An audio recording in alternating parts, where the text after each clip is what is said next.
Ilang Thailand basketball fans sinabing ipupusta daw nila ang lahat sa kanilang national basketball team na makuha ang gold medal ngayong 2025 Southeast Asian Games kung makakaharap ng Thailand ng Gilas sa finals.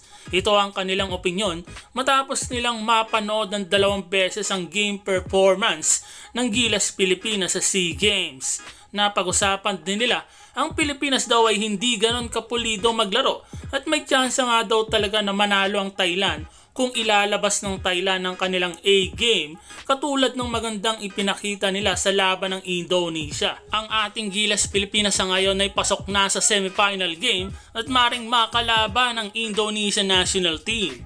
Ayon pa sa narinig natin, hindi daw sila magtataka kung matalo pa ng Indonesia ang ating Gilas Pilipinas dahil sa hindi maganda palagi ang start ng Gilas kada laban.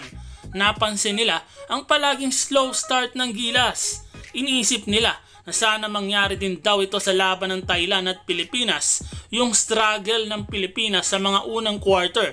Dahil ayon sa kanilang usapan, mahihirapan daw ang Pilipinas na makabalik kung makakauna ang Thailand dahil meron daw home court advantage ang Thailand at gigil itong makuha ang panalo sa gold medal game ng Southeast Asian Games. Samantala, viral na naman ang all-out support ni Sainab Harake sa kanyang asawa na si Bobby Ray Parks Jr. na nag-struggle sa kakatapos lang na laban nila kontra sa Vietnam.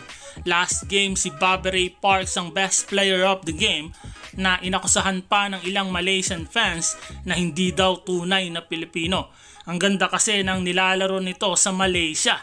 Pero ngayon medyo malas. Ang maganda, panalo pa rin naman ng ating Gilas Pilipinas na pasok na sa semifinal game ng Southeast Asian Games. Ayon naman kay Coach Norman Black na masaya pa rin ito kahit hindi naging maganda para sa kanya ang naging performance ng Gilas Pilipinas. Kailangan daw na maging mas maganda pa ang ilalaro nila dahil hindi biro ang susunod nilang game. Maaari kasing makalaban ng Gilas Pilipinas ang Indonesian basketball team na muntik ng talunin ng Thailand noong isang araw, dikit ang laban. Nagbiro pa nga ang isang Thai fan na ipupusta niya daw ang kanyang 16,000 Thai baht money sa laban ng Gilas Pilipinas sa Thailand. At syempre sa Thailand ito pupusta. Mas maganda daw na manood ng basketball sa SEA Games kung may pusta at may kaba sa sinusuportahan na bansa.